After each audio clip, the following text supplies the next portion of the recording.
se acerca su venida, se oyen ya los pasos del rey que se aproxima. Tanta ley aún nos queda, denunciar a pueblo gente que Jesús está volviendo. Victorioso y esplendente, pronto vendrá, Cristo muy pronto vendrá, pronto vendrá, pronto Jesús volverá.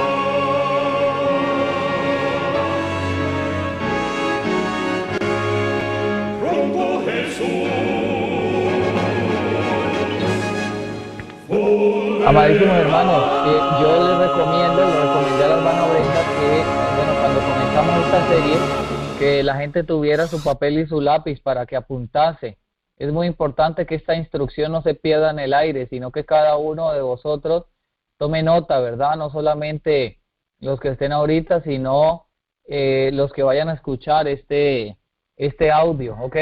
Para que no se quede en el aire la instrucción, sino que cada uno de vosotros pueda estar preparado en cualquier momento para explicar la profecía de Daniel 11 a cualquier otra persona que lo requiera decir.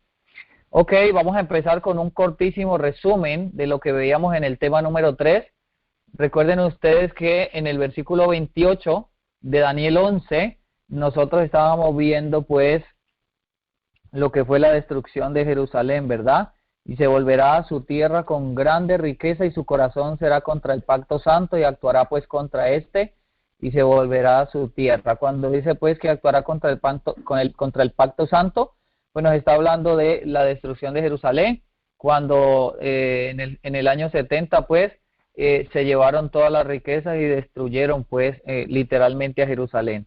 En el versículo 29 nos está hablando de un tiempo, dice que al tiempo señalado vendrá hacia el sur, pero esa venida no será como la primera. Entonces aquí nos está hablando del traslado de la capital de Roma a Constantinopla por parte pues de Constantino, ¿verdad? Esa fue la segunda venida, o lo que se interpreta como la segunda venida al sur, y dice que no fue tan buena como la que se llevó a cabo siglos atrás, ¿verdad? Cuando se dio la expedición por parte del César, por parte del emperador, y conquistó a Egipto y conquistó la tierra gloriosa que era la tierra de Palestina. Esta segunda venida iba a ser mucho menos brillante y es precisamente la venida que se dio en el 330 después de Cristo, cuando se trasladó la capital de Roma a Constantinopla. Eso fue el principio de la decadencia, pues fue una estrategia política de Constantino que realmente no le trajo muy buenos resultados. Ok, el versículo 30 dice que vendrán naves de Quitim, y estábamos comentando que la potencia o el lugar aquí identificado como Quitim eran precisamente las costas del mar Mediterráneo. Recuerden ustedes que de allí, más exactamente de la parte norte de África, junto con la parte norte de Egipto, salían los vándalos. Recuerden ustedes que de allí salió Gensérico, ¿verdad? Que era un pirata que asoló literalmente a Roma. Estos hombres eran expertos en navegar y lo que hacían era que interceptaban las naves de comercio romanas y las despojaban y luego las hundían. Y estas tribus pues fueron un azote muy grande, especialmente las que salieron de un punto que se llamaba Cartago al norte de África, donde de allí pues entonces salía Gensérico. Esto lo comenta Uriah Smith en las profecías de Apocalipsis, la página 131. Entonces, allí cuando dice Quitim, se está refiriendo a Cartago, ¿ok? Que quedaba en el norte de África. De allí entonces salían cada año salían complot, ¿no? Salía un ejército completo para atacar a Roma y llegaron pues a asolarla. no solamente de allí salieron bárbaros, sino de otras partes del norte del imperio también salían muchos. Recuerden que ahorita estoy hablando, Cartago estaba al norte de África, o sea, al sur de Roma, pero al norte de Roma también salieron muchas otras tribus que invadieron también al imperio romano y lo fueron haciendo caer. Ok, entre estas tribus entonces estaban las arrianas, que recuerden ustedes que luego se convirtieron en el azote que impedía pues que el sistema papal surgiera, y luego entonces se da la ayuda de Justiniano, que era el emperador de la parte oriente, de lo que quedó del imperio romano después de que cayó Occidente. Entonces la parte oriente era gobernada por Justiniano, y Justiniano le dio entonces el apoyo al Papa para que el Papa pudiera comenzar sus conquistas, más bien pudiera terminar sus conquistas, porque cuando comenzó fue con la ayuda entonces de Clodoveo, que era el rey de los francos, en el año 508, ¿ok? Entonces, entre el 508 y el 538, entre Clodoveo y Justiniano, le dieron la ayuda al sistema, al cuerno pequeño, para que el cuerno pequeño entonces surgiera, ¿no? Ahora, Constantino era un consagrado adorador del sol, y después de su supuesta conversión al cristianismo en el año 312, continuó honrando al sol Deus Invictus, o el invencible Dios el invencible Dios Sol, ¿ok? Supuestamente él se convirtió al cristianismo, pero realmente, como lo he comentado en varios temas que he tenido la oportunidad de trazar, esto no fue más que una estrategia política para tratar de unificar el reino que se estaba desplomando. Entonces, él aparentemente se convirtió al cristianismo, pero realmente disfrazó su paganismo, ¿no? Entonces, en este momento, al convertirse él en el primer, podríamos decir, el primer papa, la religión se une con la política, y en ese momento entonces se desarrolla la fornicación apocalíptica y se levanta la mujer ramera, ¿no? Es el primer indicio que encontramos en toda la historia de la mujer ramera, que está pues en varios lugares del Apocalipsis, ¿no? El símbolo de esa iglesia ramera o de esa mujer es porque había fornicó con los reyes de la tierra, que es en este caso la política mundial. Ok, en el año 313 el emperador romano Constantino reconoció oficialmente al cristianismo mediante el edicto de Milán. En el 380 se proclama el cristianismo como religión oficial del Imperio Romano mediante el edicto de Tesalónica. En el 321 Constantino dio instrucciones para que los cristianos y los no cristianos estuvieran unidos en la observación del venerable día del sol, ¿ok? Hasta incluso cuando Constantino dedicó la nueva capital, que era Constantinopla, que se convirtiera en la sede de la cristiandad bizantina durante un milenio, lo hizo usando la diadema de rayos del sol de Apolo. Recuerden ustedes que esta diadema de rayos del sol Apolo es lo que hoy el Papa o el cura o el cardenal o cualquiera de estos hombres levantan hacia arriba. Es algo que es como una, en la base podríamos decir que es como una copa, pero luego viene una parte redonda y de esa parte salen destellos de oro que simbolizan al sol, y en la cúspide tiene una cruz. Eso se conoce pues como, eso es más bien una diadema de rayos del sol de Apolo. Esto es una costumbre totalmente pagana que viene desde los tiempos de Constantino. Y les cuento una cosa, hace un tiempo atrás, tal vez unos 3 o 4 años, mientras vivía en la ciudad de Chiriquí, en la ciudad no, pero en el campo allá en Chiriquí, algún día salí del campamento donde estábamos viviendo y encontré iban caminando varios católicos, ¿no? Se me escapa el nombre ahorita, de una procesión, sí, exactamente, una procesión de católicos, y entonces estaban tapando la calle. Yo me hice a un lado para poder pasar, me dejaron pasar, y cuál no sería mi sorpresa cuando el cura que iba adelante de la procesión iba cargando en su mano este símbolo, ¿ok? Yo nunca lo había visto, pues nunca he sido católico en mi vida, nunca recuerdo haber ido a una iglesia católica, así que ese día lo vi, me causó mucha impresión ver a este hombre pues caminando por las calles, por las calles de cualquier lugar, y la gente atrás siguiéndole y él con este símbolo arriba de las manos. Fue algo muy sorprendente para mí. Ok, bueno, tengo algunas fechas aquí interesantes, pero no las voy a mencionar porque yo las mencioné en el tema pasado. Recuerden que estoy haciendo un recuento del tema número 3, ¿ok? Y el versículo 31, más bien, voy a ir al 31 de Daniel 11, y se levantarán brazos de su parte, y contaminarán el santuario de fortaleza, y quitarán el continuo, y pondrán la abominación desoladora. Entonces, aquí en este versículo 31, nosotros vemos ya definitivamente el ascenso, pues, de Roma papal al trono mundial, y entonces vemos cómo se hace una prevaricación total, ¿verdad? Porque lo que hace Roma, la estrategia de Roma es que absorbe el paganismo de las otras tribus y con lisonjas comienza entonces a adueñarse del poder, ¿no? Esto no fue más que una estrategia. Unido pues con eso, les contaba yo que en el año 508 Clodoveo se sometió al obispo de Roma, aceptó el catolicismo y muchos de sus soldados, la gran mayoría, se bautizaron en el catolicismo. Y desde ese momento entonces el obispo de Roma es reconocido como la cabeza del rey del reino imperial de Roma de la parte occidental, ¿ok? Muy bien. Después de esto, entonces el emperador Justiniano envió una carta, dio una orden para que el Papa fuera tomado como cabeza de la iglesia y corrector de herejes, ¿no? Y entonces desde ese momento pues inicia la hegemonía papal de la Edad Oscura, más exactamente del 508, ¿ok? ¿Me escuchan, hermanos, claramente? Quisiera saber, Amén, voy a entrar amén, ya al sí. tema de hoy.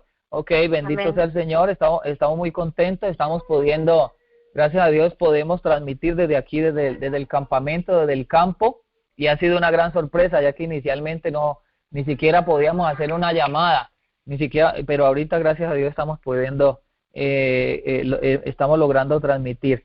Así que bueno, vamos al versículo 32 y con esto iniciamos nuestro estudio de hoy. Recuerden que es la cuarta parte de la serie. Las otras 3 partes usted puede encontrarlas en YouTube, ¿ok? Ya están editadas, ya están subidas. Usted puede entrar y escucharlas y tomar sus notas, ¿ok?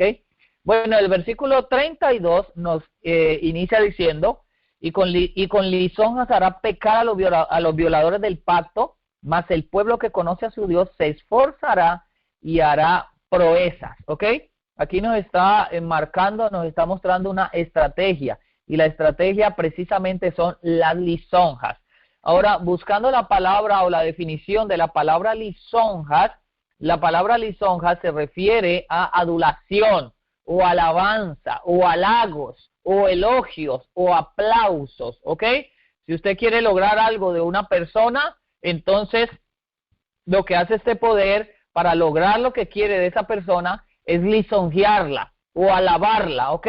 O darle una adulación a esa otra persona, y con eso entonces lo ablanda para lograr el objetivo. Y eso es lo que nos está mostrando aquí en la parte A del versículo 32, donde nos dice que con lisonjas hará pecar a los violadores del pacto, ¿ok? Y con lisonjas seducirá. Ahora, la palabra seducir se define como atraer o cautivar, embobar, enamorar, fascinar, ilusionar, conquistar o persuadir, hechizar o halagar, ¿ok? O sea, a través de estas cosas se logra seducir a una persona o a un poder, ¿ok? Entonces, esto sería lo que utilizaría este poder, identificado aquí ya desde este lugar como el rey del norte. Era un estratega que utilizaría lisonjas con el fin de seducir, ¿ok? De atraer a los demás. El versículo termina diciendo, hará pecar a los violadores del pacto, o sea, seducirá o atraerá a los violadores del pacto hacia lo que él los quiere traer, ¿ok? Los que abandonan el pacto o el libro del pacto, dicen en otras versiones, son aquellos pues que que estiman, aman más los decretos de los papas o los decretos de los poderosos del mundo que aman más las decisiones de los concilios que a la palabra de Dios. Y fíjense, aquí hay algo interesante, amados hermanos, porque esto se dio con el sistema católico papal en aquel tiempo, pero actualmente se da no solamente en el sistema papal, sino casi en la mayoría de las religiones, entre comillas, protestantes, incluyendo la Corporación Apóstata Adventista. Se da la misma circunstancia. Aman más los concilios, aman más la hegemonía, aman más el amor de muchas veces. Ahorita se está dando una situación interesante y es que hay muchos hermanos que aman más el convivium, aún dentro de los grupos de sostén propio, aman más el convivium, aman más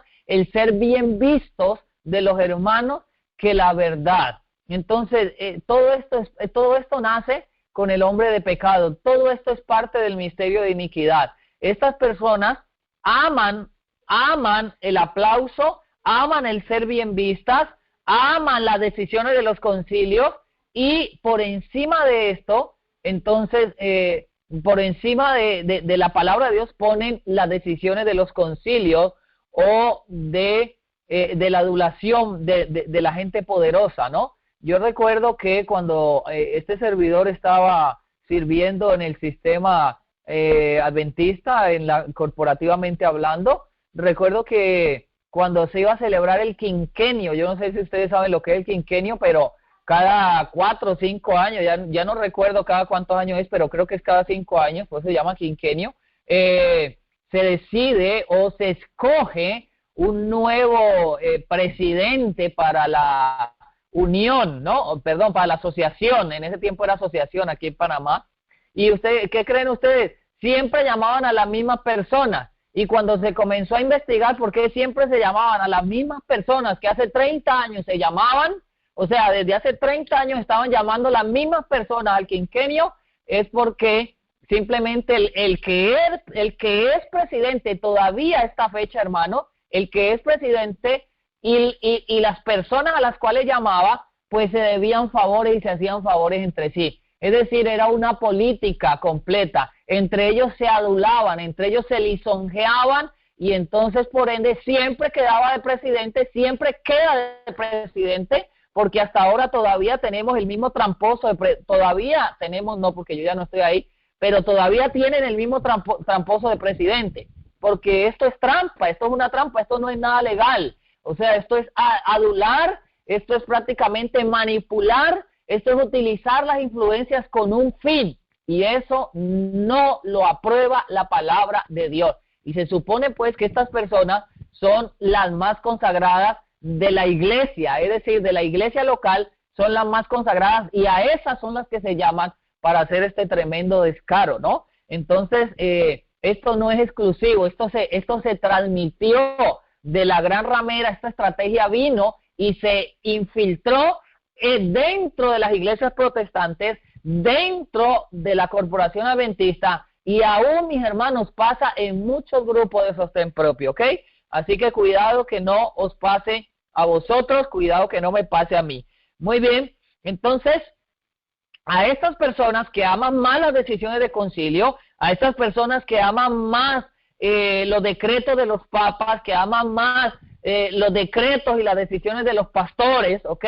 Que aman más las decisiones de las reuniones de asociaciones. Hay gente que se desvive por una reunión de una asociación allá, y es que lo dijo el pastor fulano de tal, y si lo dice él es porque así es. Esas personas que aman esas decisiones, hermano, a esas el sistema papal corrompió y a esas el sistema papal hizo pecar, ¿ok? Es decir, que su celo como partidario del Papa será fomentado por la obtención de riquezas, por la obtención de puestos o por la obtención de honores, ¿ok? Esta fue la estrategia número 1 que utilizó el sistema papal para llegar a la cima del mundo, ¿ok? La estrategia que utilizó Roma papal para seducir a los violadores del pacto con el fin de que se unieran a su gran sistema de apostasía fueron precisamente las lisonjas o la adulación, ¿ok? Ahora, bueno, esto nosotros vemos que no es, como mencionaba hace un momento, no es nada nuevo, ¿ok? O más bien es bien viejo, pero se sigue y se sigue y se sigue y se sigue repitiendo.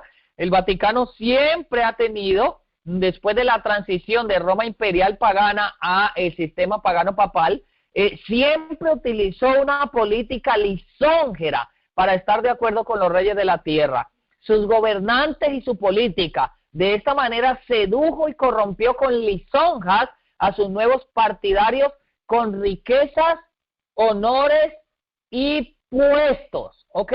Esto es interesante. Ofreciendo muchas veces, hermanos, popularidad, ofreciendo muchas veces conveniencias, ofreciendo pues muchas veces puestos elevados, ¿no? Entonces, no es nada nuevo. Yo recuerdo, ahorita le voy a mostrar algo interesante, hermanos queridos, para que ustedes lo sepan. A ver si me dan un momento. Ustedes han escuchado alguna vez sobre el Conde Drácula, ¿no? El Conde Drácula es algo interesante y usted dice, wow, ¿de qué está hablando el pastor? Pero yo le voy a decir claramente, le voy a decir, ustedes lo pueden investigar. Por ejemplo, el Conde Drácula no es un mito ni es una leyenda. El Conde Drácula es algo que películas o cómics que se derivan de algo que fue real, de la historia real. Y es que allá en el siglo XV hubo un príncipe en Valaquia, ¿ok? En Valaquia. Valaquia es un lugar en Rumania, en Europa Oriental, ¿ok? Allí hubo un hombre en el siglo XVI que se conoció como Vlad III. Vlad III, el apodo de este hombre o la forma, como lo llamaban, el sobrenombre, era el Empalador, ¿ok? Vlad el Empalador, Vlad III. Resulta que Vlad III, el Empalador, fue conocido o es conocido en la historia como el original Drácula. Ok, ustedes lo pueden investigar, esto es algo muy interesante lo que les estoy diciendo. Este hombre, mis amados hermanos, tenía una fama de ser un gran sanguinario. Este hombre empalaba a sus enemigos. ¿Qué es empalar? Empalar es como un holocausto, ¿no? Le ponen a la persona, mejor dicho, lo clavan en una estaca, ¿ok? Desde la parte de abajo lo clavan en una estaca y lo atraviesan todo hasta que la estaca sale por la boca. Entonces, este hombre, Vlad III Tepes, tenía esta costumbre. A todos sus enemigos él los empalaba. Y este hombre llegó a ser muy famoso porque ha sido el único hombre en la historia que ha hecho bosques de empalados. Él mandaba tumbar todos los árboles del bosque y luego entonces cuando mataba a sus enemigos hacía bosques de empalados. Luego de que hacía la empalización, entonces se sentaba, cuenta la historia, ustedes lo pueden investigar, yo no estoy inventando nada, ustedes lo pueden investigar, cuenta la historia que traía un comedor y se sentaba y se sentaba frente a todo el bosque de empalizado y le pedía a sus sirvientes que le trajeran el desayuno y comenzaba a desayunar delante de todos estos muertos empalizados. Y como si esto no fuera suficiente, traía copas y las hacía llenar de sangre de sus víctimas y tomaba sangre. Por eso le llamaban el empalado, por eso le llamaban, de ahí viene la leyenda de Drácula. Y desde ahí es que surgió en la Edad Media la costumbre o la inclinación de los príncipes a tomar sangre, porque decían según ellos que la sangre rejuvenecía. Ustedes recuerdan un cómic que hay ahora actualmente de una, ¿cómo es que se llama? La del castillo, era Gretel, Rapunzel. Ok, Rapunzel, la historia que ustedes ven ahora, que Rapunzel, que la muchachita esa que está en la torre y está encerrada para siempre y le crece el cabello y el cabello crece de largo de eso no es algo de la casualidad o que se lo inventaron. Eso también tiene un origen en la historia. Una princesa después de Vlad III hizo también lo mismo. Esta mujer era una princesa, pues, y tenía la costumbre de tomar sangre. Así que cada persona que llegaba a su castillo con sus sirvientes la ataban y comenzaban a desangrarla, y era para que la princesa tomase entonces esa sangre. Cuando esto se descubrió en Europa, ya en la Edad Media, esa mujer, lógicamente su nombre no era Rapunzel, yo en este momento se me escapa el nombre, pero ella fue, el castigo que le dieron por esto fue que fue encerrada en su castillo de por vida, y lo único que le dejaron al castillo fue un pequeño orificio para pasarle la comida diariamente. Ella fue condenada a morir en el castillo. Estas cosas, hermanos, son historia, o sea, están en la historia y han pasado. Ahora, ¿por qué les contaba yo la leyenda o la historia de Vlad Tepes? Porque este hombre fundó, o el papá de él fundó, la Orden del Dragón, ¿ok? Y grabes en esto la mente, la Orden del Dragón. La Orden del Dragón fue una orden, así como usted ha escuchado actualmente de la Orden de los Jesuitas, o de la Orden de los Dominicanos, de los Dominicus, o de la Orden del Opus Dei, por ejemplo, es una orden, ¿ok? Entonces, en ese tiempo existía la Orden del Dragón, y este hombre, Vlad III Tepes, era cabecilla de la Orden del Dragón, y nunca el sistema papal se atrevió a llamarle nunca se atrevió a excomulgarlo por estas atrocidades que cometía. ¿Y saben por qué? Porque la Orden del Dragón servía a los intereses del Papa. Entonces, de este tipo de lisonja es que la palabra nos está hablando. Siempre fue la política del Vaticano, siempre fue la política del Cuerno Pequeño lisonjearse con los reyes de la tierra, con el fin entonces de llegar a sus fines. ¿Ok? De esta manera, entonces el papado sedujo y corrompió con lisonjas a sus nuevos partidarios con riquezas, honores y puestos, ofreciendo muchas veces popularidad, conveniencia, ventajas terrenales y aplauso del mundo. Ahora, el versículo nos termina diciendo en la parte B, mas el pueblo que conoce a su Dios se esforzará y hará proezas, ¿ok? Amén. Eso es lo que nos dice la parte B. Ese pueblo que conoce a su Dios, amados hermanos, son los cristianos concienzudos que conservaron la religión pura y viva en la tierra durante las oscuras edades de la tiranía papal, y entre ellos, como muchos de nosotros conocemos, están los valdenses, los albigenses, los hugotones y muchos más de ellos, ¿ok? Muy bien, eso para comentar la parte B del versículo 32. Vamos enseguida al versículo 33. Nos dice, y los sabios del pueblo instruirán a muchos, pero caerán a espada y a fuego en cautividad y despojo por muchos días, ¿ok? El versículo 33 nos está hablando inicialmente en la parte A de sabios del pueblo. Estos sabios del pueblo, como lo comentaba al terminar el versículo 32, fueron los valdenses, los albigenses, los hugotones y muchos más de estos hombres piadosos, pues, que conservaron la religión pura y sin mácula que les había sido entregado por el Señor Jesucristo, ¿verdad? Y dice el conflicto de los siglos que tras largo y tenaz combate se dieron cuenta que ya no podían luchar más allí adentro de este sistema apóstata y que indiscutiblemente tenían que separarse de allí si querían continuar o mantener las costumbres y la religión pura y sin mácula. Entonces, hermanos queridos, hoy vemos la misma situación. Hoy hay muchas personas que dicen, no, es que yo tengo que seguir allí porque esa es la iglesia verdadera. No, es que yo tengo que estar en la corporación porque esa es la iglesia, esa es la niña de los ojos de Dios. Hermanos, tras largo y tenaz conflicto, dice el conflicto de los siglos, las personas, los siervos de Dios que querían seguir manteniendo la religión pura y sin mácula, se dieron cuenta que tenían indiscutiblemente que separarse de esa apostasía porque peligraba. Y oído con esto que voy a decir, mis amados hermanos, porque hoy se repite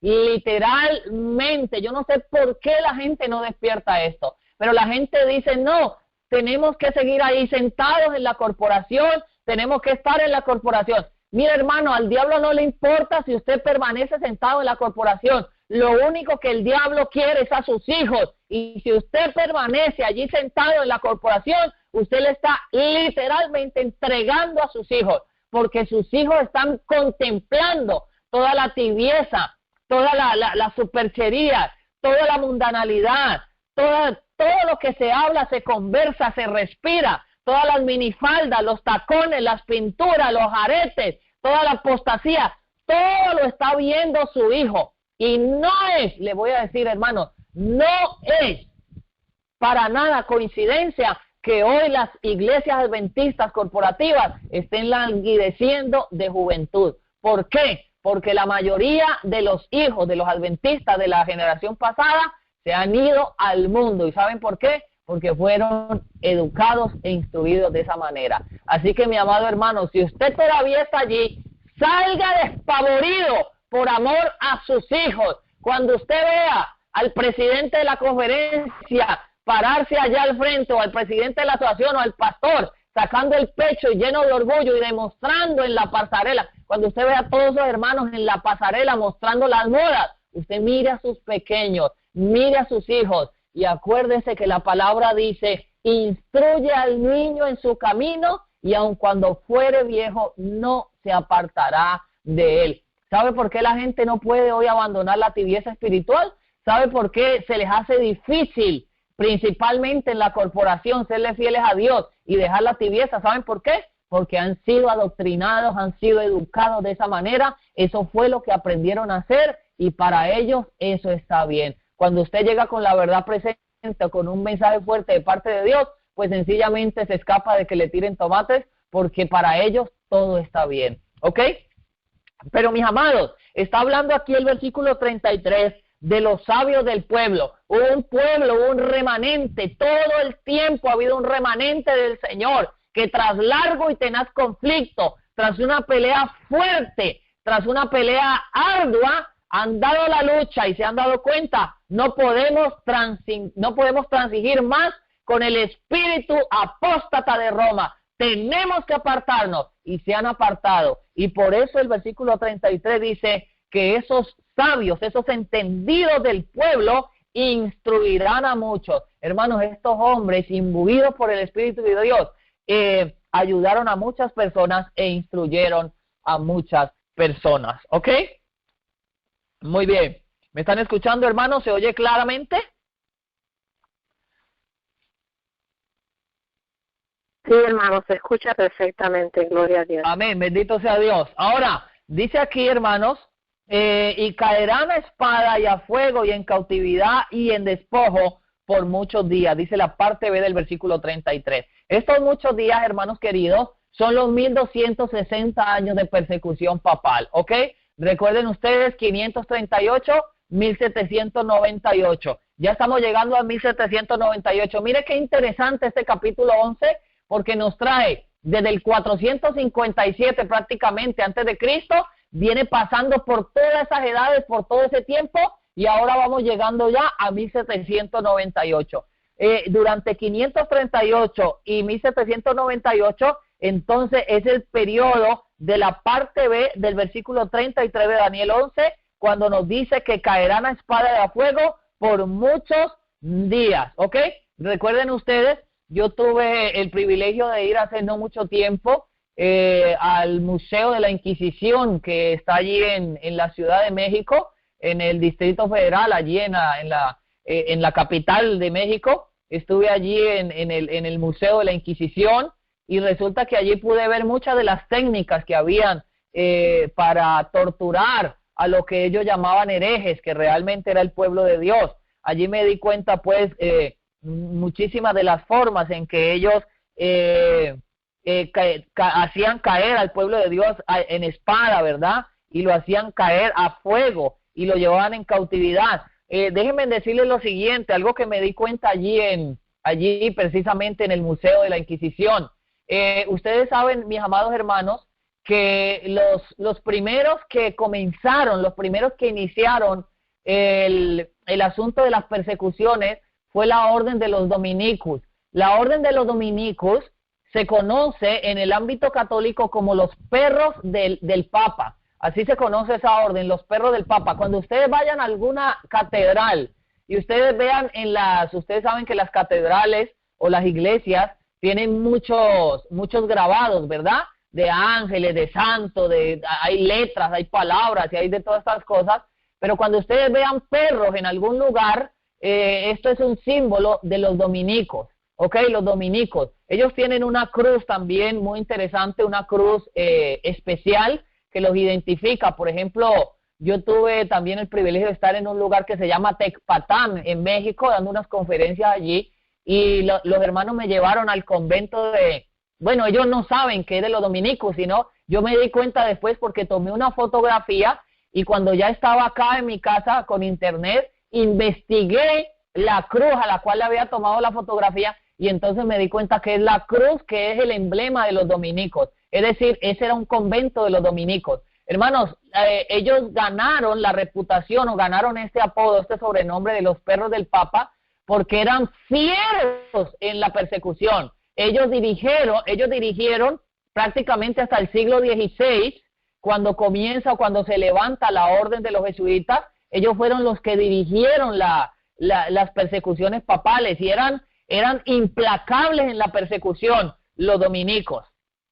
Ahora, bueno, les iba a decir algo más, pero se me perdió de la mente en este lugar con respecto a la Inquisición. Ok, les iba a decir lo siguiente. La Inquisición, después de algún tiempo, especialmente cuando llegaron los jesuitas, se convirtió en un negocio, ¿ok? Ya dejó de ser una persecución religiosa para convertirse en un negocio. Y eso es precisamente lo que se va a repetir en el futuro, amados hermanos. ¿Saben por qué?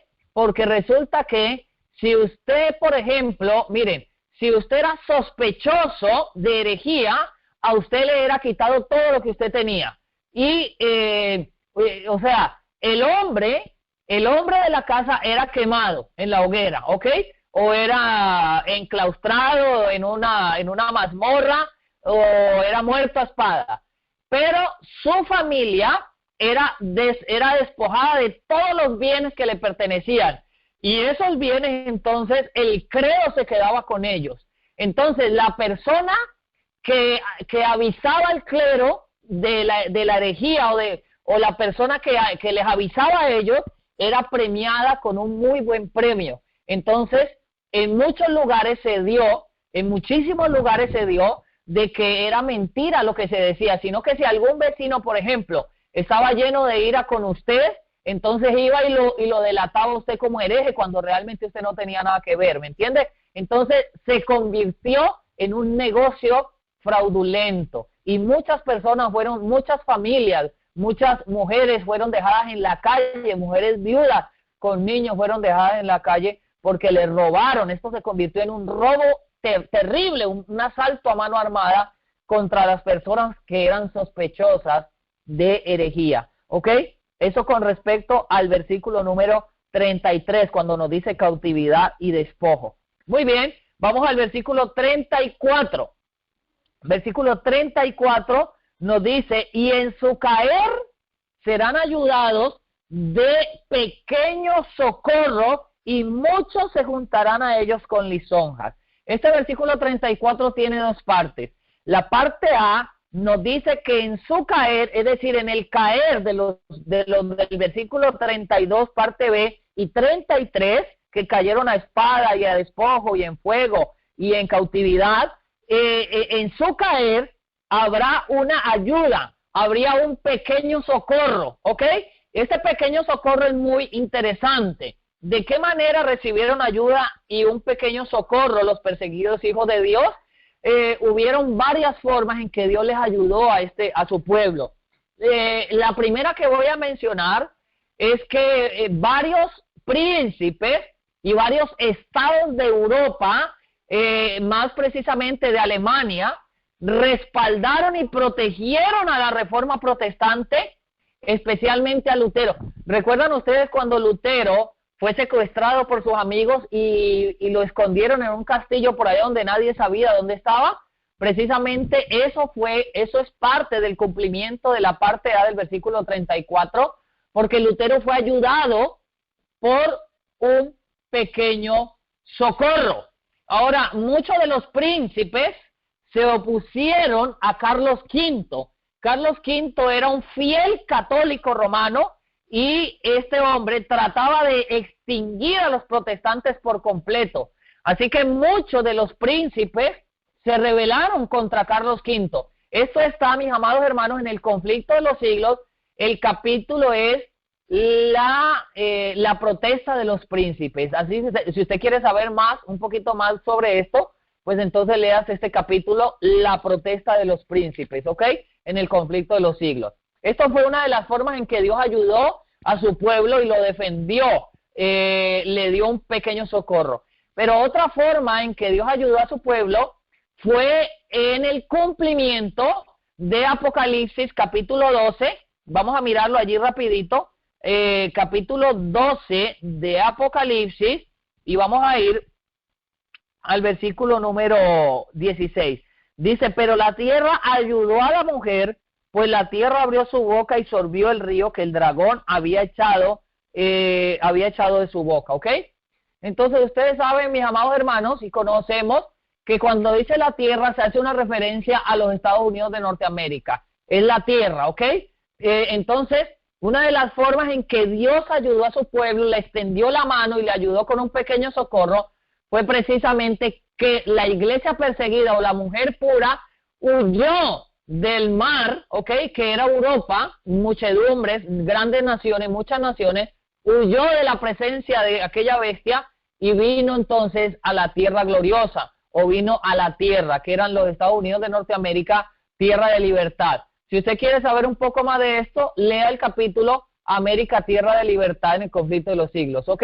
Allí usted puede darse cuenta un poquito más de cómo Dios ayudó a los puritanos cuando salieron de allá, inicialmente de Inglaterra, por la terrible persecución que vamos a comentar dentro de un momento, que se desató en Inglaterra, y fueron inmediatamente a los Países Bajos, a Holanda, pero allí también se dieron cuenta que no podían estar, y entonces se embarcaron en el Mayflower, y inmediatamente pues emigraron hacia las costas de los Estados Unidos de Norteamérica. De esta manera entonces Dios utilizó a la tierra para darles una ayuda a sus hijos, ¿ok?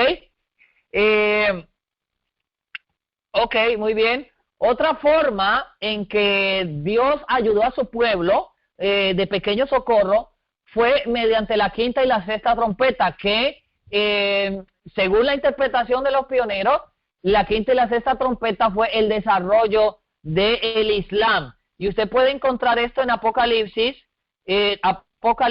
vamos ahí un momentito, el capítulo 9. Durante la quinta trompeta es el desarrollo del imperio turco o del imperio otomano, lo que se conoció como, más exactamente como el desarrollo de los maometanos, ¿ok? Los maometanos. Y luego del versículo 13 al versículo 21 de Apocalipsis 9, entonces está el desarrollo de la sexta trompeta, que fue interpretado como el desarrollo entonces del imperio turco otomano, ¿ok? Allí, a través del desarrollo de estas dos potencias que en determinados momentos amenazaron la hegemonía papal, entonces Dios ayudó para que se distrajese el poder de la persecución a su pueblo y se concentrase entonces en lo que se conoció en la historia como las cruzadas, ¿ok?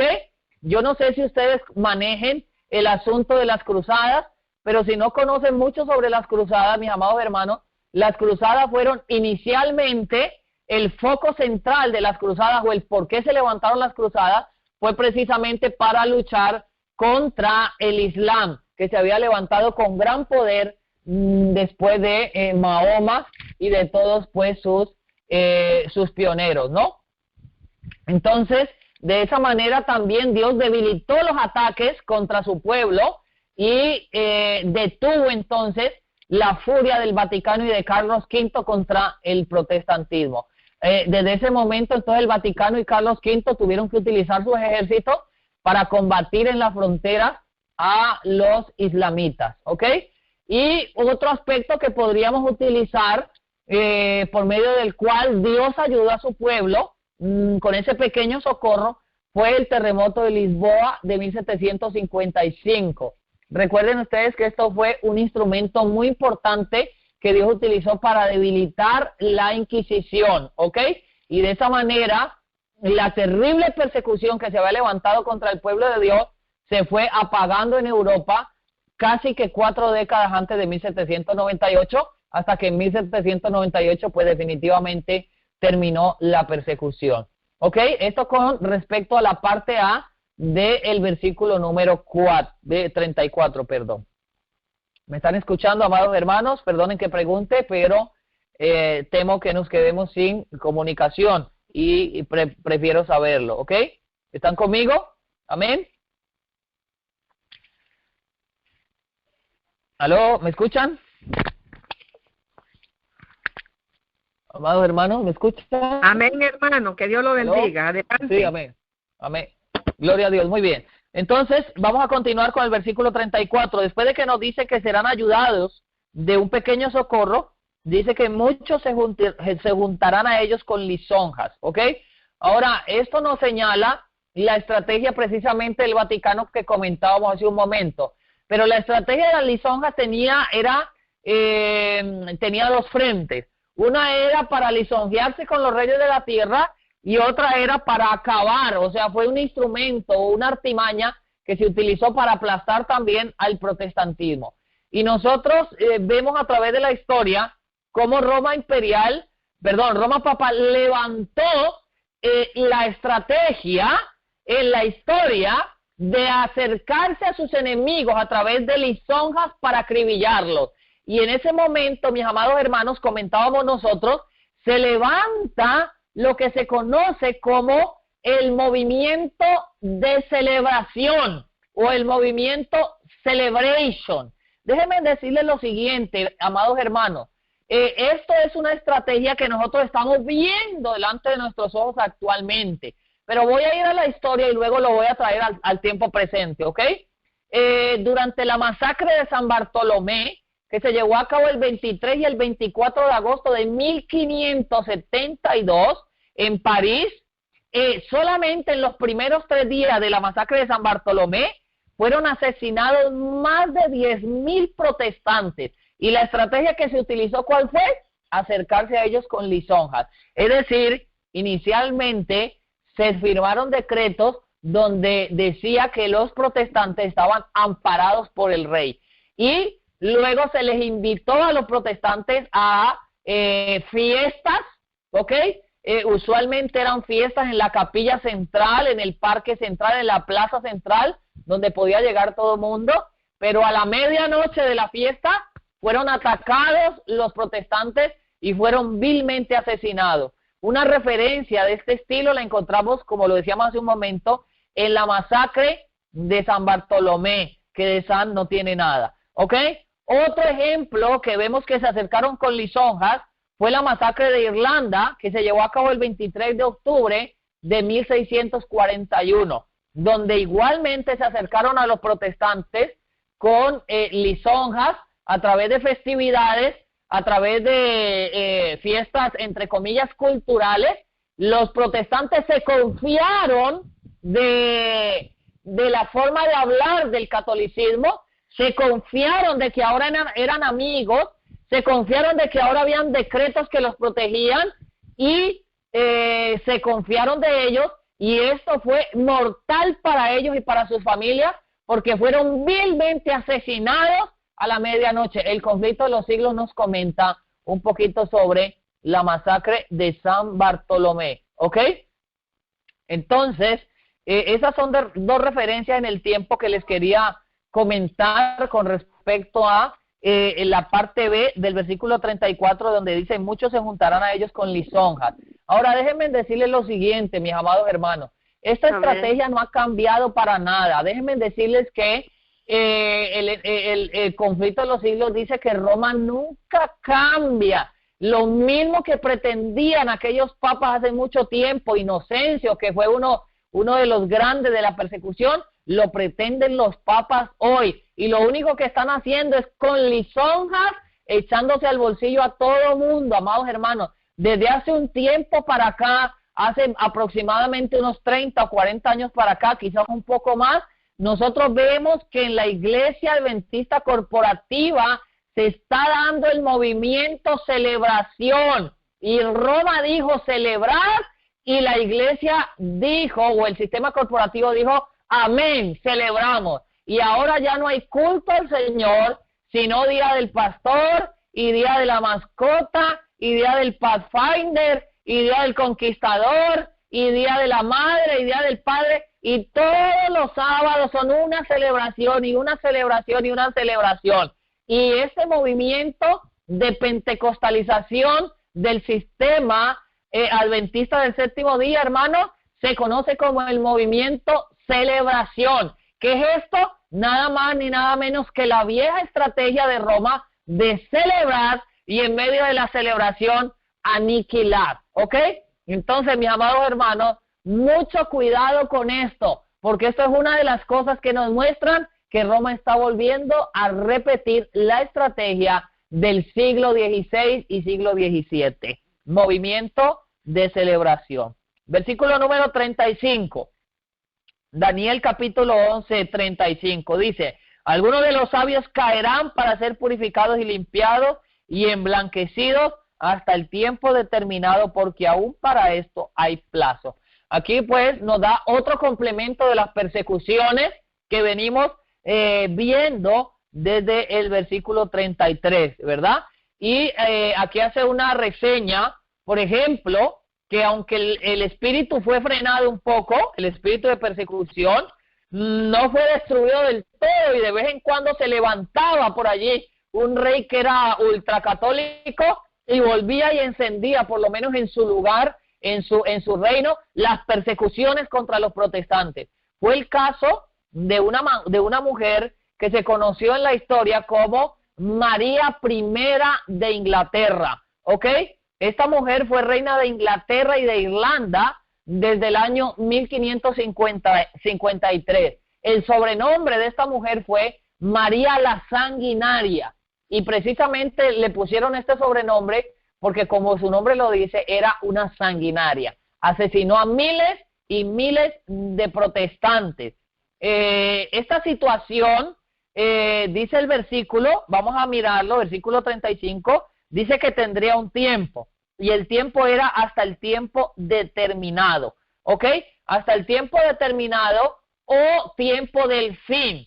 Cuando llegase este tiempo del fin, entonces la Iglesia Católica o el sistema católico papal perdería completamente el poder de castigar a lo que ellos llamaban herejes. Y ustedes saben, el tiempo del fin comienza precisamente cuando se le da la herida de muerte al sistema papal en el año 1798.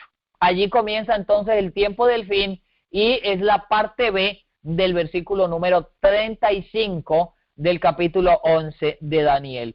El versículo 36 nos introduce, hermanos, algo interesantísimo, ¿ok? Y aquí vamos a ver dos variaciones de interpretación. Este servidor va a tratar de darle las dos interpretaciones. Sencillamente usted, según el Espíritu de Dios le ilumine, pues entonces usted tome la que usted quiera tomar. En este caso, nadie ha llegado a decir exactamente es esta la interpretación correcta, porque las dos están muy apropiadas a los versículos, ¿ok? Aunque yo tengo mi preferencia y se la puedo dar, ¿por qué no? Versículo 36 nos dice, y el rey hará su voluntad, y se enaltecerá y se engrandecerá sobre todo Dios, y contra el Dios de los dioses hablará maravillas, y prosperará hasta que sea consumada la ira, porque lo que está determinado se cumplirá. Ok, mis amados hermanos, aquí nos está mencionando algo interesante, y el versículo comienza diciendo, el rey, ok. Recuerden ustedes que el versículo 35 termina en el tiempo determinado, o el tiempo del fin, o sea, 1798. Algunos intérpretes de la profecía dicen que cuando este versículo 36 se refiere a el rey, entonces está hablando del poder que se levanta inmediatamente después de la herida de muerte del sistema papal, o sea, el ateísmo o la Revolución Francesa, ¿ok? Eso es lo que algunas personas han dicho. Por lo menos si usted va a estudiar a Urias Smith en el libro de Apocalipsis, su libro de Apocalipsis, su interpretación de Apocalipsis, él lo aplica a la Revolución Francesa. ¿Ok? ¿Ok? Muy bien, es interesante. Pero en lo personal yo creo que viene hablando del sistema papal y no cambia, sino está haciendo una referencia al sistema papal en lo personal. ¿Ok? No tiene usted que interpretarlo como este servidor. Es libre de interpretarlo como usted lo desee. Ok, el rey hará su voluntad. Y lo primero que vamos a analizar es que hace su voluntad. Y nosotros lo hemos visto a través de toda la historia del cuerno pequeño. Roma no cambia porque aunque como potencia se transformó en pagana o papal, de pagana a papal, siempre ha hecho tan solo su voluntad y no la voluntad de Dios. Y ese es precisamente su carácter. Es decir, el carácter del cuerno pequeño es hacer su voluntad, ponerse en la cabeza de los poderes y pretender guiar a esos poderes. Esa es la naturaleza, esa es la característica principal del cuerno pequeño. Si vamos a la Revolución Francesa, pues también tiene una aplicación, porque la Revolución Francesa en Francia, que fue quien le dio la herida de muerte al papado, pues también hizo su voluntad, pero pues en lo que se conoció como Francia, ¿ok? Aunque ese poder francés o esa ideología o esa corriente de pensamiento de Francia es la corriente de pensamiento en que nosotros vivimos hoy, pues es precisamente allí donde nace, entre comillas, la democracia, es allí donde nace la iluminación, ¿ok? La edad o la era de la razón, donde entonces se levantan, según ellos, los hombres pensantes, los grandes pensadores. Y eso lo hemos comentado en algunos otros temas que hemos podido nosotros estudiar en esta cadena, ¿ok? No voy a adentrarme mucho en eso. Pero aquí nos está hablando del cuerno pequeño. Entonces dice que el cuerno pequeño hace su voluntad. Otro aspecto que dice es que se enaltecerá y se engrandecerá sobre todo Dios, y contra el Dios de los dioses hablará maravilla y prosperará hasta que sea consumada la ira, porque lo que está determinado se cumplirá. Roma papal se engrandeció sobre todos los dioses y divinidades paganas. Recuerden ustedes que 2 Tesalonicenses capítulo 2, versículo 4, nos lo muestra claramente, ¿ok? Donde dice pues que tanto que se sienta en el templo de Dios, haciéndose pasar por Dios. Roma papal siempre ha querido suplantar, siempre ha querido engrandecerse sobre Dios, y no solamente sobre Dios, sino sobre todo Dios. Si nosotros vamos a Daniel capítulo 8, versículo 10 y 11, vamos a ver que es una de las características del cuerno pequeño, y dice allí, y se engrandeció hasta el ejército del cielo, y parte del cielo, y parte del ejército de las estrellas echó por tierra y las pisoteó, y aún contra el príncipe de la fortaleza se engrandeció, y por él fue quitado el continuo, y el lugar de su santuario fue echado por tierra. Es decir, es una de las características genuinas del sistema católico papal o del cuerno pequeño. Otro aspecto que comenta también el versículo número 36 es que dice que prosperará. Después de decir que contra el Dios de los dioses hablará maravillas, dice el versículo 36 que prosperará. Si ustedes van, por ejemplo, al capítulo 7 de Daniel, donde habla del cuerno pequeño, dice aquí en el versículo número, el versículo, déjenme ver, sí, aquí el versículo número 21, dice el versículo, vamos desde el 20, así mismo acerca de los 10 cuernos que tenía en su cabeza y del otro que había subido delante de él, del cual habían caído 3. Este mismo cuerno tenía ojos y boca que hablaba grandezas y parecía más grande que sus compañeros, ¿ok? Hablaba grandezas, pretendía, ¿ok?, ser más grande que Dios y exaltarse o estar encima de todo Dios. Ese siempre ha sido la característica número 1 del Vaticano, pues ustedes saben, mis amados hermanos, que es un poder o una entidad directamente alimentada por el enemigo de las almas o por el diablo. Pero el versículo dice que prosperará. Ustedes saben, el Vaticano ha prosperado en su mentira y en su engaño. Ahora, ¿hasta cuándo prosperará? Dice allí el versículo, hasta que sea consumada la ira, porque lo que está determinado se cumplirá.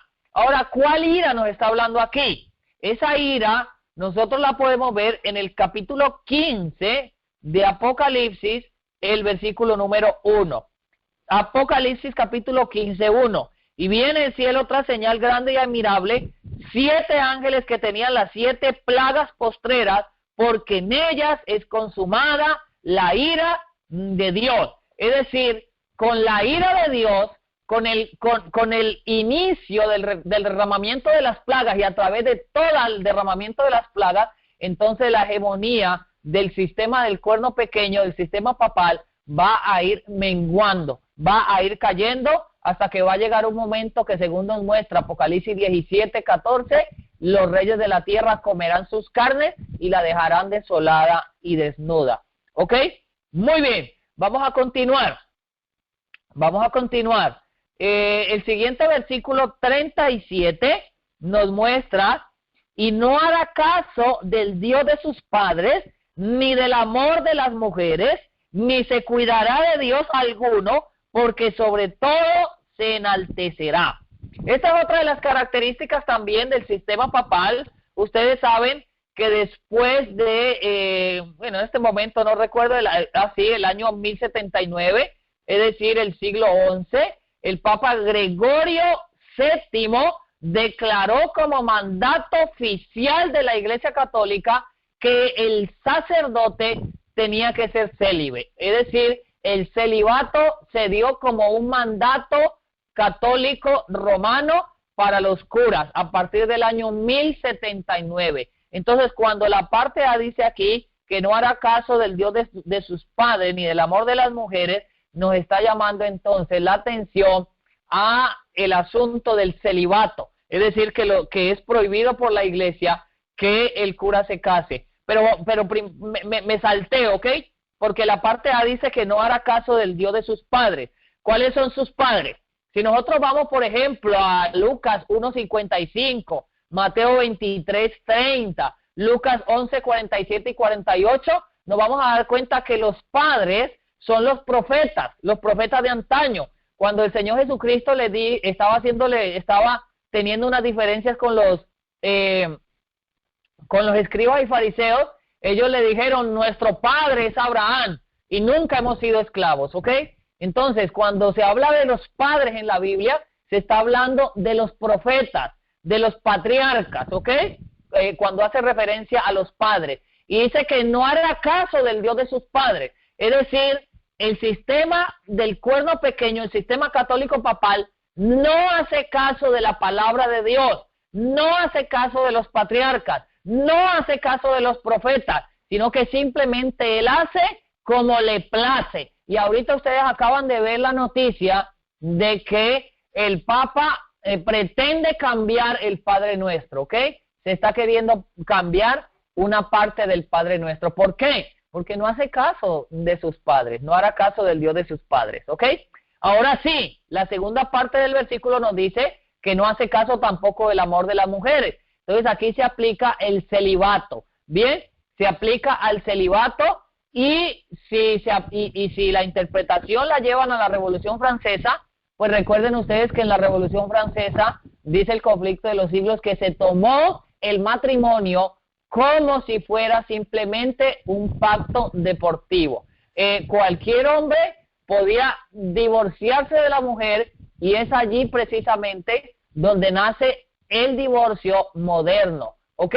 La forma de divorcio moderna nace con la Revolución Francesa. Si se aplica la Revolución Francesa, esta parte o este texto, pues también encaja allí, ¿ok? Muy bien. Pero la doctrina, según el papado, del celibato es una doctrina que va en contra del pensamiento y del mandato de Dios, puesto que Dios mismo celebró el primer matrimonio allá en Génesis 2, ¿se acuerdan? Cuando el Señor dijo, no es bueno que el hombre esté solo, le haré una ayuda idónea para él, en Génesis 2, versículo 18. Y su instrucción generalizada fue, fructificad y multiplicaos y llenad o henchid la tierra, según nos dice Génesis 1, versículo 28. Entonces Dios está de acuerdo con el matrimonio, pero este sistema apóstata no hará caso del amor de las mujeres. Muy bien, esto pues con respecto al versículo 37. Ahora, el versículo 38, mis amados hermanos, nos va a introducir a algo interesantísimo. Noten ustedes cómo dice: mas honrará en su lugar al Dios de las fortalezas, Dios que sus padres no conocieron. Lo honrará con oro y plata y piedras preciosas y con cosas de gran precio. Las personas que se van por la Revolución Francesa ven en este versículo un cumplimiento de la exaltación que la revolución o que el Senado francés dio a la diosa de la razón, el ensalzamiento de la diosa de la razón. Eso lo comenta el Conflicto de los Siglos también, no aplicándolo a Daniel 11, pero lo comenta a forma de reseña histórica en el capítulo de la Biblia y la Revolución Francesa, que usted haría muy bien en escudriñar este capítulo porque tiene grandes revelaciones para nosotros hoy, ¿ok? Ahora dice aquí que honrará en su lugar al Dios de las fortalezas. Si nosotros seguimos con la línea de interpretación del cuerno pequeño y del papado, este versículo nos muestra algo interesantísimo, porque nos está hablando de un Dios que no habíamos visto nunca antes. Este ha sido uno de los más grandes enigmas de la Biblia, mis amados hermanos. Casi ningún erudito tiene explicación.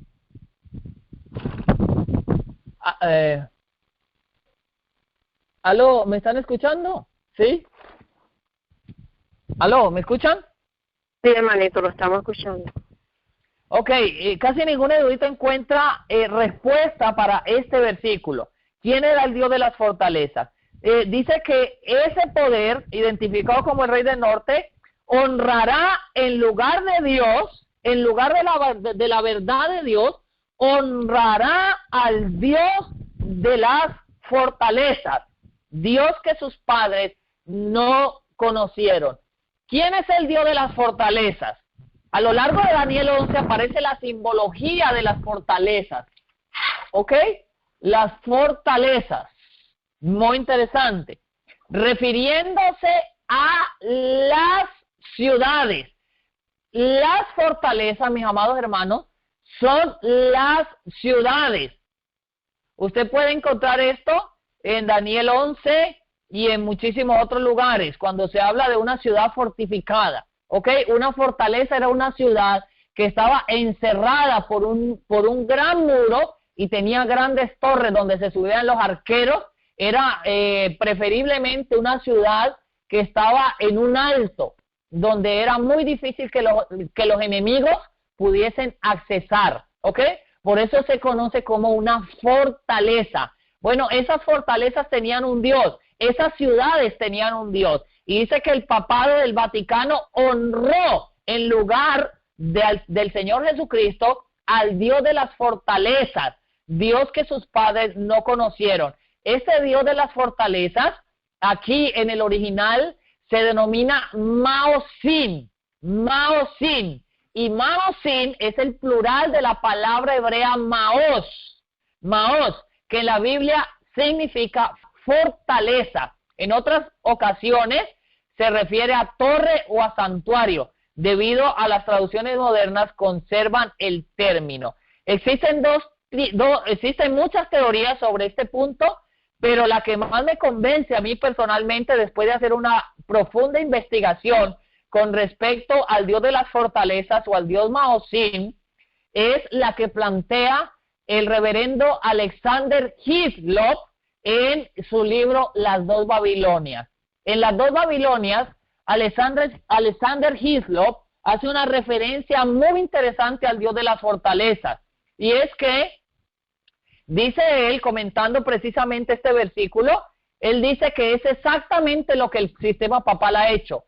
¿Qué es lo que ha hecho el Papa? el autoengrandecimiento ha sido siempre el gran principio del papado, y al engrandecerse fue solamente al Dios de las fortalezas, Alá Maosin, Dios de las fortalezas, al que honró e introdujo el culto de este Dios en la iglesia romana. Es decir, que hizo el sistema católico papal, trajo el culto del Dios Maosin y lo camuflajeó en el sistema católico papal, honrando con ello al Dios de las fortalezas o Alá Maosin. ¿Ok? Déjenme decirles un poquito más sobre este Dios. Este Dios, mis amados hermanos, bueno, voy a ir un poquito más atrás. Dice la historia que una vez que se comprobó que el Papa estaba dispuesto a adoptar el paganismo bajo nombres cristianos, los paganos y los sacerdotes paganos serían sus más sinceros, los sacerdotes paganos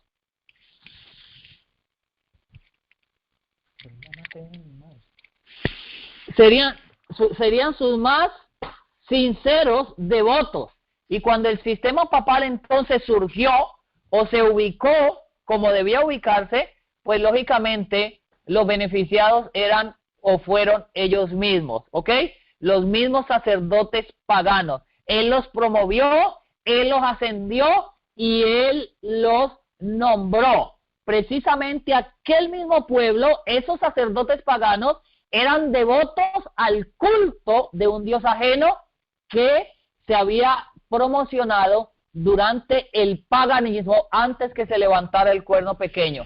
Entonces allí vemos la prevaricación. Ahora, ese culto al dios Maosin data de muchísimo antes, ¿ok? Y este culto era para glorificar a un personaje que nosotros encontramos en el libro de Génesis, el capítulo 10, que era precisamente Nimrod, ¿ok? Nimrod fue el primer edificador de ciudades que nosotros conocemos en la Biblia. Antes de él, Caín edificó una ciudad, pero su sistema de ciudad no tuvo ningún éxito. La Biblia no lo registra en ningún éxito, ¿ok? Pero Nimrod, que es el siguiente del cual se da declaración que edificó una ciudad, ha sido el más grande edificador de toda la historia de ciudades, ¿ok? Nimrod se hacía glorificar como Maosin, ¿ok? Y ustedes saben que después de que Nimrod murió, entonces, según la leyenda o la historia de la antigua Mesopotamia, de la antigua Babilonia, Nimrod, que reinaba en Babel, reencarnó, según dijo Semiramis, en Tamuz, ¿ok? En su hijo. Y luego de que Nimrod ya no estaba, entonces comenzó el culto a lo que nosotros conocemos hoy como el culto a la madre y al hijo. Es decir, el culto a Nin, el hijo, ¿ok? Y a su esposa Rea. Ustedes saben que Tamuz se casó con su madre, que era Semiramis. Es decir, la esposa de Nimrod, que era Semiramis, cuando Nimrod murió, entonces ella se casó con Tamuz, que en el antiguo Babel se conocía como Nin, ¿ok? O el hijo. Y a Semiramis se le conocía como Amas, la madre, ¿ok? La madre. Y de allí viene el culto a la madre y al hijo, ¿ok? Y es lo que nosotros conocemos hoy como la Virgen María, ¿ok? El culto a la Virgen María. El Dios de las fortalezas puede ser también traducido como diosa de las fortalezas. Ese nuevo Dios que sería honrado con oro y con plata, con piedras preciosas y con cosas de gran precio, o sea, joyas, es en nuestro tiempo actual la Virgen María. Ella es la mutación del culto a la diosa Semiramis de la antigua Babilonia. Nosotros la encontramos a través de toda la Biblia. Les voy a dar una referencia bíblica. Jueces 3:7, Jeremías 44, 17 al 19, Hechos 19:35. En todos estos versículos que les estoy dando, nosotros encontramos referencia a el culto a la madre, el culto a Semiramis, el culto a la diosa de las fortalezas, el dios a quien el sistema papal del cuerno pequeño absorbió y lo transformó. Simplemente lo único que hizo fue darle unas pinceladas, ¿ok? Ahora, si ustedes me acompañan a Hechos 19, vamos a ver una interesante referencia al Dios de las fortalezas. Hechos capítulo 19, versículo 34. Recuerden ustedes que la diosa de las fortalezas, o el Dios de las fortalezas, que en este caso sería Semiramis, ¿ok? El culto a la madre y al hijo, en la Biblia se le llama de varias maneras, ¿ok? Inicialmente se conocía como, allá en el tiempo de los jueces, se conocía como Astarte. ¿Se acuerdan de Astarte? Allá era Astarte. Después, más adelante, se conocía como Astarot. En algunos lugares se conocía como Astarot. En otros lugares tenía otro nombre, era Artemisa. ¿Ok? ¿Se acuerda de Artemisa? En otros lugares, entonces, se conocía como, vamos a verlo aquí, en Hechos 19, 34 y 35, dice aquí que cuando Pablo llegó a Éfeso, que era una de las ciudades principales del imperio greco, entonces allí estaba pasando algo interesante. Versículo 34 dice, pero cuando supieron que era judío, todos a una voz gritaron casi por 2 horas, grande es Diana de los Efesios. Entonces el escribano, cuando hubo apaciguado a la multitud, dijo, varones efesios, ¿qué hombre hay que no sepa que en la ciudad de los Efesios es adoradora de la gran diosa Diana y de la imagen caída de Júpiter? Ok, esta imagen caída de Júpiter es la deidificación de Nimrod. Y esta diosa Diana es nada más ni nada menos que Astarte o Astarot o Semiramis, la esposa de Nimrod, que en nuestro tiempo es la Virgen María. ¿Ok? O sea, que la ciudad de Éfeso estaba envuelta especialmente en la adoración a Diana. Y fue precisamente en el concilio de Éfeso en el que la Iglesia Católica Romana decidió declarar a María como Madre de Dios y además la declaró Reina del Cielo. Recuerden ustedes que en Jeremías se hace la referencia a la Reina del Cielo. Cuando Jeremías está dando la voz de advertencia y le dice que no adoren a la Reina del Cielo, ellos dicen que seguirían ofreciéndole tortas a la Reina del Cielo, es decir, a Astarte o a Semiramis, ¿ok? Ese mismo Astarte, Semiramis, que en hecho se llama Diana de los Efesios, es lo que nosotros conocemos hoy como la Virgen María. Muy bien. Entonces, ustedes han visto a través de la historia, para ninguno de nosotros es un secreto, la forma en que el sistema papal ha honrado a este demonio, que es la Virgen, ¿ok? Que es ese esperpento que hoy adoran, la ha honrado con todo tipo de oro, con todo tipo de plata, con piedras preciosas y con cosas de gran precio, termina diciendo el versículo 38. Muy bien. Ok. Interesante hasta aquí. Ahora déjenme decir algo antes de continuar al siguiente versículo. Ya estamos terminando nuestro tema de hoy. Pero María fue la que recibió en la devoción católica un lugar más prominente que su divino Hijo Jesús y Dios Padre. Hoy, muchos más santuarios hay muchos más santuarios dedicados a María que al Señor Jesucristo o a Dios Padre. En lugar de honrar y venerar a Dios Padre y a su Hijo Jesucristo, el sistema papal ha decidido honrar y venerar a los santos, especialmente a la Virgen María, pero también a reliquias, a lugares santos y altares de oro, de plata y de piedras preciosas. Si nosotros observamos estatuas de la Virgen María, ella literalmente fue honrada por la Iglesia Católica Romana con oro, plata y con piedras preciosas y con cosas de gran precio y joyas. Ahora déjenme decirles una cosa, mis amados hermanos. ¿Por qué se dice que la Virgen María es la diosa de la fortaleza? Mire, si usted va a la mayor cantidad de ciudades del mundo actualmente tienen en su entrada una estatua de la Virgen María. Casi la mayor cantidad de jefaturas de policía del mundo tienen una Virgen María. Las escuelas públicas donde están los niños tienen la mayoría una estatua a la Virgen María. Hermanos, yo, y se lo digo porque yo lo hice, yo hice el ejercicio de pararme cada vez que iba en el carro manejando y veía una estatua de la Virgen María, me paraba y la fotografiaba aquí en Panamá a nivel local. Y le digo que logré un archivo inmenso donde casi todas las barriadas o los barrios de aquí de Panamá tienen en su entrada un altar a la Virgen María. ¿Qué quiere decir esto? Que todas las ciudades y las fortificaciones de Satanás están entregadas al culto a la Virgen María o al Dios de las fortalezas. ¿Ok? Recuerden ustedes que Diana de los Efesios era una estatua que tenía en su cabeza una señal de una torre. ¿Ok? Eso es una fortaleza o la diosa de las fortalezas. Pero es también el caso de Astarte, era también el caso de Semiramis, era también el caso de Isis y es también el caso pues de la Virgen María actualmente. Ahora, antes de seguir al siguiente versículo, quiero mencionar lo siguiente. Recuerden ustedes que los últimos 3 papas, que han sido los papas que se han dedicado más enteramente a consolidar geopolíticamente el poder del cuerno pequeño, o sea, el sistema papal, ellos han dedicado el mundo entero al Dios de las fortalezas o a la diosa de las fortalezas, que es, como ya lo mencionamos, la Virgen María.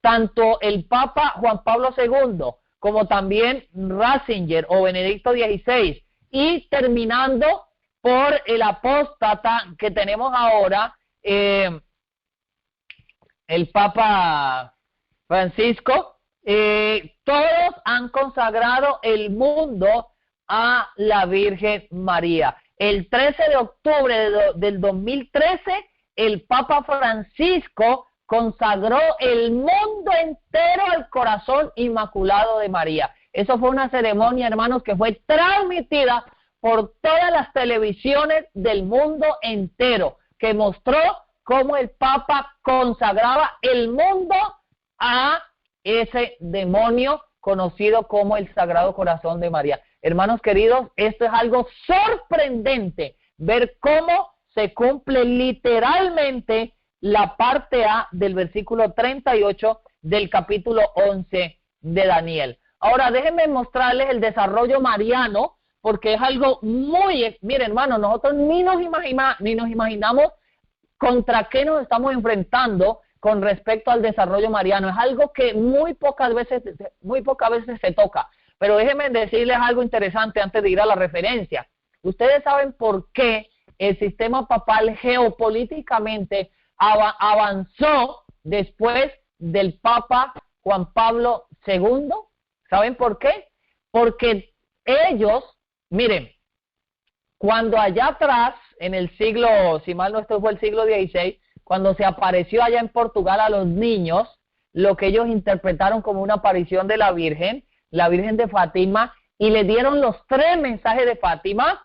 En el tiempo se cumplieron el primero y el segundo, pero ningún papa, al descubrir el secreto de Fátima, se había atrevido a decir que eso era para su tiempo. ¿Ok?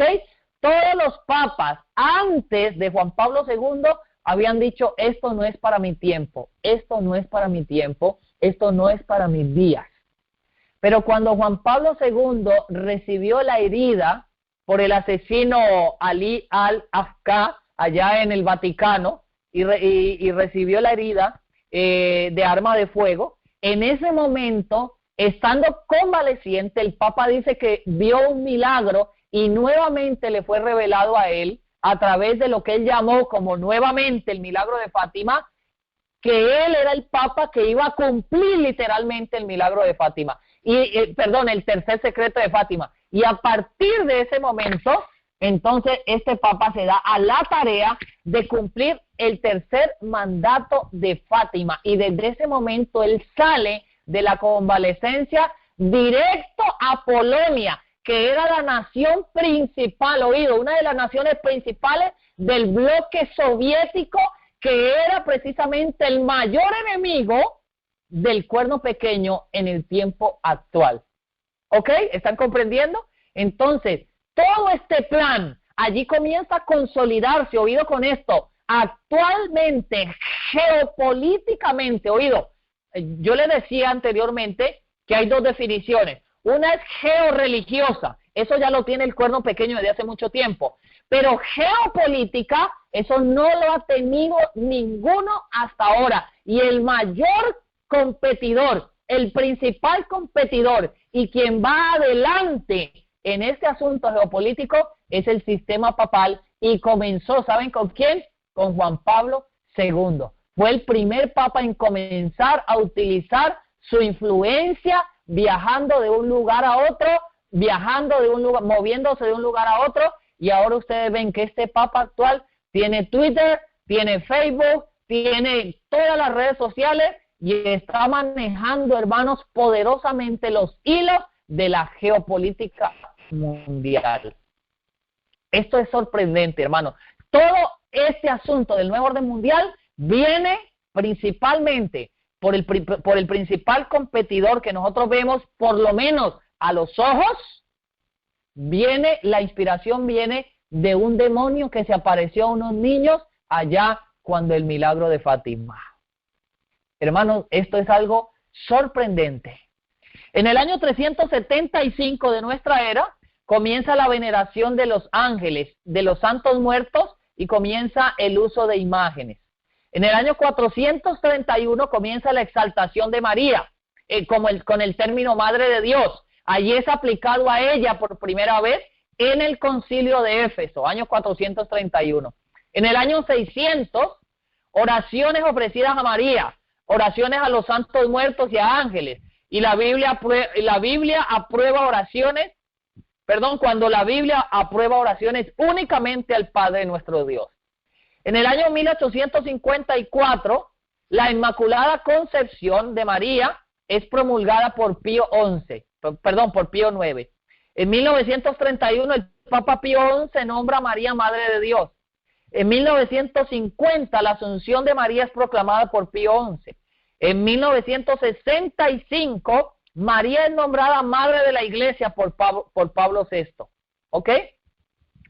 Muy bien, ahora, para terminar el versículo, la raíz de fortaleza de la palabra, es la palabra Maos, que en la concordancia Strong significa lugar fortificado, defensa, fortalecer, fortaleza, fortificar, fuerza o refugio. O sea, en pocas palabras, una ciudad. María es el Dios de las fortalezas, es el Dios de las ciudades, y es por esto, mis amados hermanos, que las ciudades van a ser visitadas por los juicios de Dios. Si usted vive en la ciudad, amado hermano, salga despavorido de las ciudades, porque los juicios van a caer sobre el reino de los demonios. ¿Ok? Dios va a desatar su ira contra las ciudades porque estas han sido honradas por el Dios, o han sido honradas por el papado al honrar al Dios de las fortalezas. Vamos a terminar esta noche con algo interesantísimo, hermanos queridos, y vamos a ir al versículo 39, ¿ok?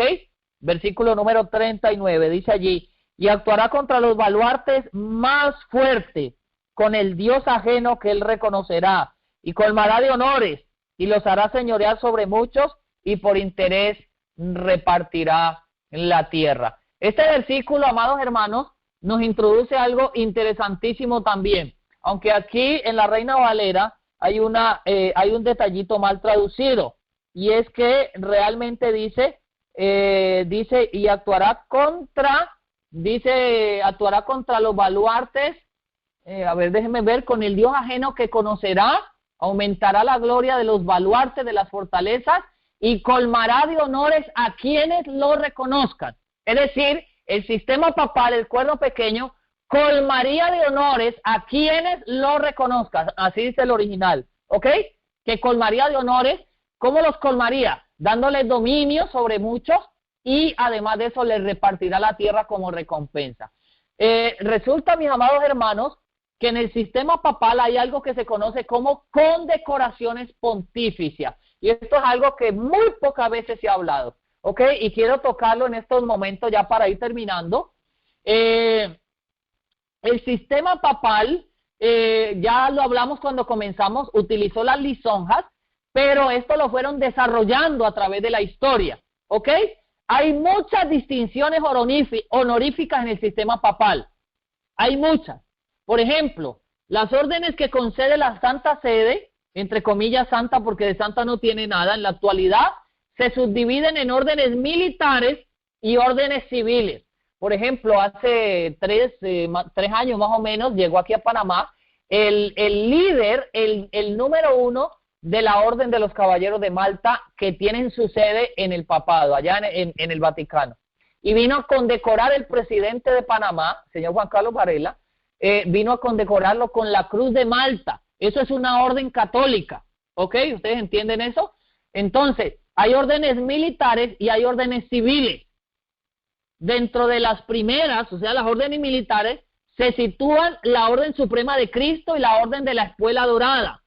Mientras que las órdenes civiles son, por orden de mayor a menor importancia, la Orden Piana o Orden de Pío IX, la Orden de San Gregorio Magno, la Orden de San Silvestre. Como orden otorgada por delegados apostólicos está la Orden Ecuestre del Santo Sepulcro de Jerusalén, la Orden de los Caballeros Teutónicos de Santa María. Las condecoraciones pontífices son la Cruz Laterana, la Cruz Pro Ecclesia et Pontifice y la Medalla Benemerenti, ¿ok? Son algunas de las condecoraciones que el sistema papal da a las personas que se portan bien con ellos. Ahora, déjenme decirles algo. Yo tengo aquí varias fotos, pues no puedo presentárselas ahorita porque es imposible a través del audio, pero yo hice la investigación de varias de estas condecoraciones o de estas medallas y sería interesante que ustedes las investigaran. Pero déjenme hacer referencia a una noticia que salió el 6 de noviembre de 2012. Y solamente voy a utilizar una noticia por cuestión de tiempo, pero hay miles de noticias como esta.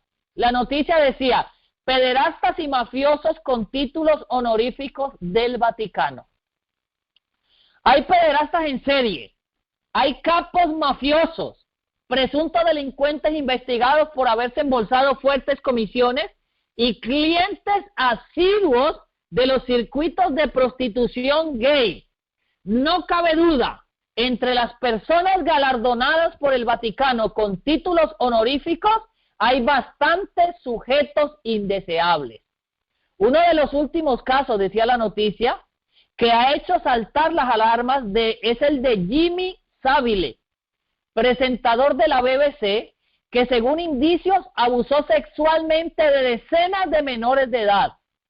Este hombre, Jimmy Savile, fue distinguido en 1990 con el título de Comendador de la Orden Pontífica de San Gregorio Magno, un título prestigioso concedido directamente por el Vaticano y que le daba derecho a llevar en la pechera la insignia distintiva de los miembros de esa orden, una cruz de Malta con las imágenes de San Gregorio Magno, y a vestir su uniforme oficial verde oscuro con ricos bordados en plata.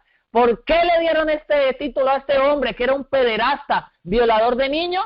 Pues sencillamente, hermanos, porque donan grandes cantidades de dinero al Vaticano y entonces ellos los premian a través de estas órdenes. Otro ejemplo fue el de Giglio Lampada, un tipo encerrado desde hace un año en prisión por asociación mafiosa, sospechoso de ser uno de los capos de un gran clan mafioso de Rangheta, la mafia calabresa, y que según la Fiscalía de Milán en Italia se dedicaba a gestionar salas de juego, a lavar dinero sucio, a corromper a jueces pagándoles servicios de prostituta de lujo.